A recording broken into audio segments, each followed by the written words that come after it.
금리 인상의 오판, 한국은행이 지금 엄청난 착각을 하고 있습니다.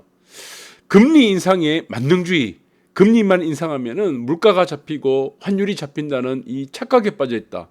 그래서 금리 인상은 오판이다. 저는 그렇게 보고 있습니다. 이게 상당히 위험합니다.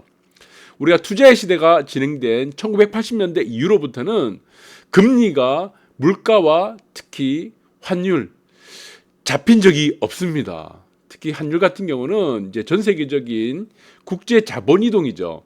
거기에 금리가 차지하는 비중이 굉장히 낮아지기 때문에 자, 한국은행은 엄청난 착각을 하고 있고, 그리고 이제까지 계속 이어졌던 금리 인상 중에 물가가 잡힌 적이 없다는 것이다.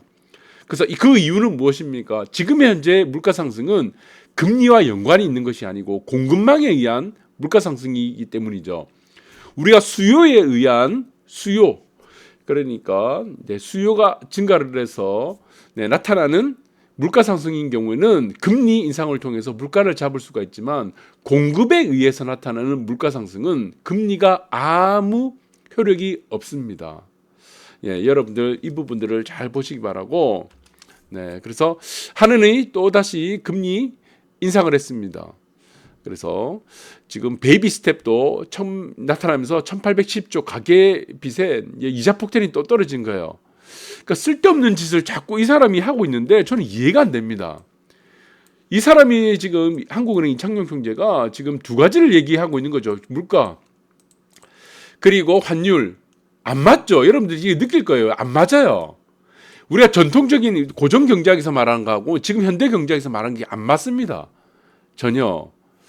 그래서 어떤 지금 수요에 의한 물가 상승이 아니기 때문에 전혀 지금 도움이 되지 않고 오히려 어떻습니까? 서민들의 가계빚에 지금 이자 폭탄만 지금 떨어지고 있는 상황입니다. 그래서 여러분들도 마찬가지겠지만 이 부분들이 지금 저는 이게 굉장히 지금 국민들의 지금 뭘 하는 건지를 이해를 못 하겠습니다. 그래서 여러분들이 조금 이따 보시면은 아주 충격적인 사실을 또 보실 거예요. 그리고 기준금리 또 다시 올렸습니다. 지금 올릴 거라고 예측은 됐었는데 참 이게 지금 저는 이해가 되지 않는다. 그래서 또 오른 금리에 지금 어떻습니까? 중소기업 자금 조달이 비상이 걸렸습니다. 자, 2.5% 이상 넘어가게 되면은 우리가 대부분의 기업들이 한계 기업으로 간다고 했죠. 한계 기업. 한계 기업으로 간다. 한계 기업이 무엇입니까? 경제학에서 가장 중요한 게 우리가 한계란 말이 있죠. 한계. 제가 여러 번 다뤘었는데, 자, 한계란 말은 무엇이죠? 이윤이 더 이상 발생하지 않는다는 겁니다. 이윤이 없다는 거예요. 기업을 활동을 하는데 기업의 가장 큰 지금 활동하는 이유가 무엇입니까? 영리 추구죠. 이윤을 추구하는 것이 기업의 목적이 되는 거예요. 근데 이윤이 발생하지 않는 거예요. 그것이 무엇입니까? 한계 기업이죠. 그럼 이윤이 발생하지 않으면 어떻게 되겠습니까? 비용은 계속 증가하게 되겠죠. 비용은 그대로 유지가 되는데 이윤이 발생하지 않는다. 그럼 결론적으로 최종적으로 무엇이 됩니까? 이 도산합니다. 도산할 수밖에 없다는 겁니다. 쉬운 말로. 그래서 이 한계 기업이 지금 또다시 금리가 오르면서 지금 이자 부담 때문에 한계 기업은 더 늘어나게 될 겁니다. 그러면은 우리나라에 있는 많은 기업들은 부도가 나게 되고 도산하게 되고, 그리고 대한민국에 있는 국민들은 지금 엄청난 이자 폭탄에 씨름하게 될 수밖에 없고 길거리 나앉을 수밖에 없다는 겁니다. 그러면 금리 인상은 누구를 위한 금리 인상이에요? 이게 금리 인상은 누구를 위한 금리 인상을 하고 있다는 겁니까? 한국은행에서. 미국을 위한 금리 인상이라는 겁니다. 미국을. 이해가 되지 않는다는 겁니다.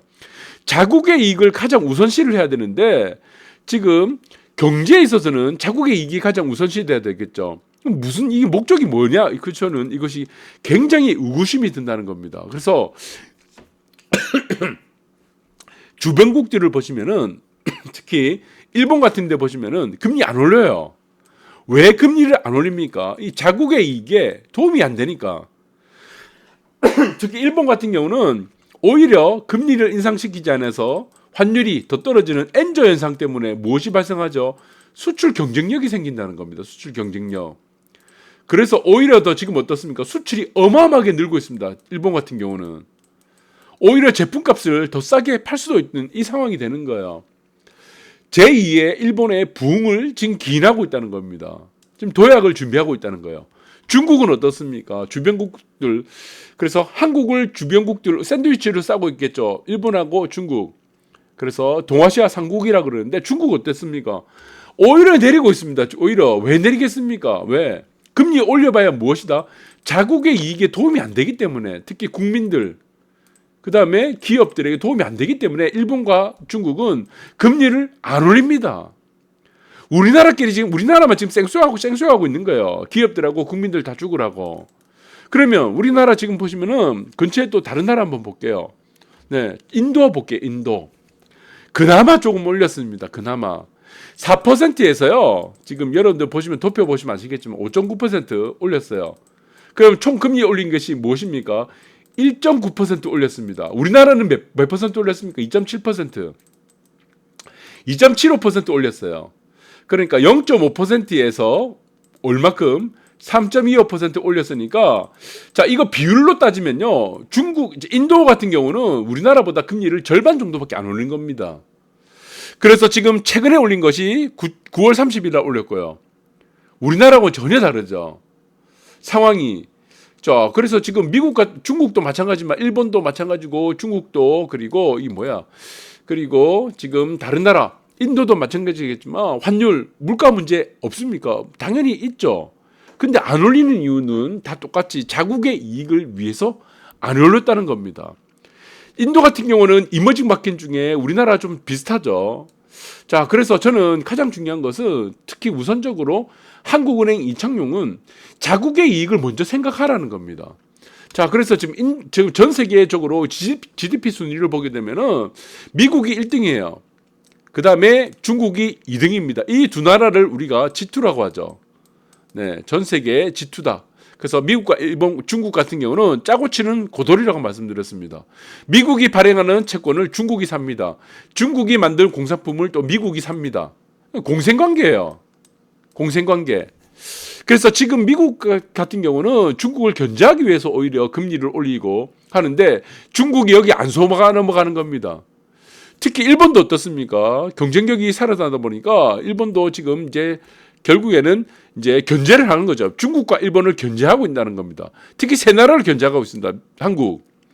그래서 지금 금리 인상을 하는 이제 국제 시장으로 봤을 때는 미국은 중국을 가장 먼저 견제를 하고 그 다음에 일본을 견제하고 한국을 견제하는데 이게 지금 따라가야 되겠죠.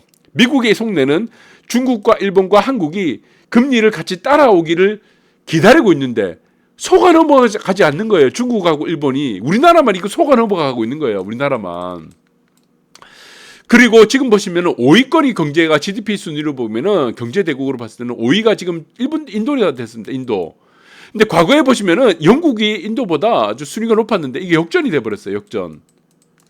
자, 그래서 보시면은 지금 가장 중요한 것은 무엇이다? 지금 자국의 이익을 먼저 생각하고 있다는 것이다.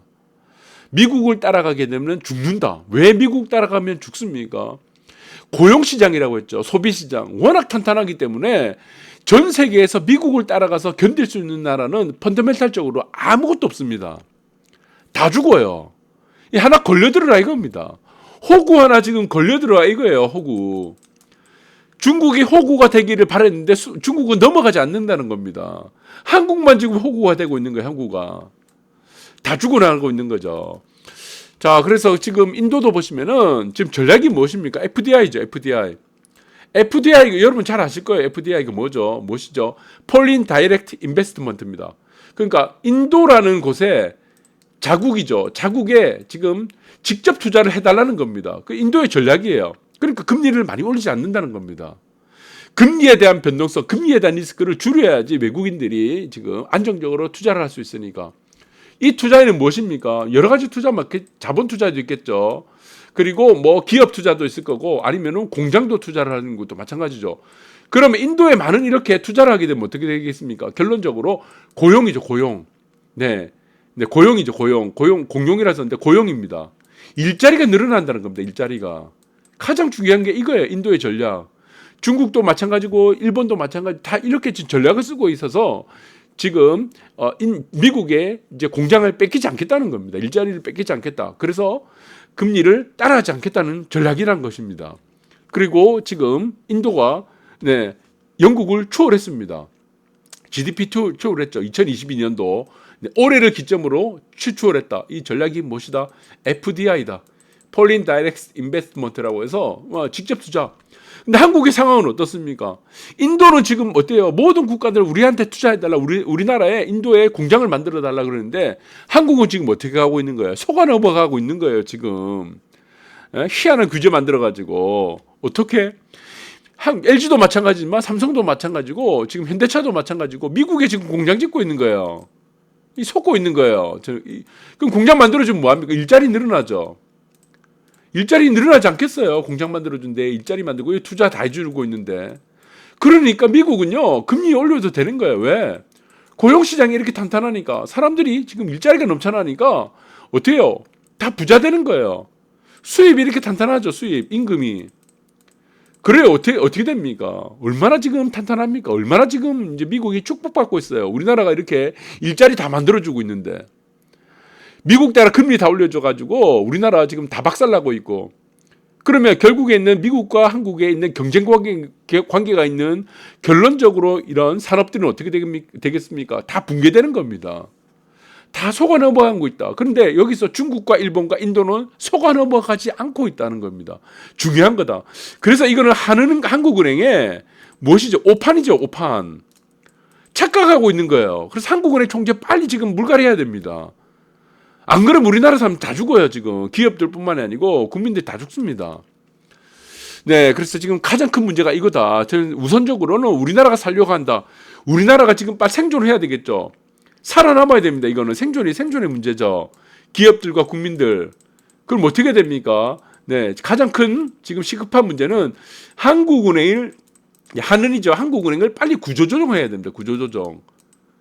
이 지금 교과서대로 지금 하고 있습니다. 80년대 교과서대로 하고 있으면 21세기 2022년도죠. 21세기죠.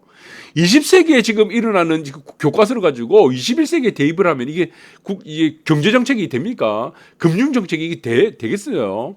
다 죽어나는 거지. 어디 쌍팔용도 지금 교과서 가지고 지금 장난을 치고 있습니까?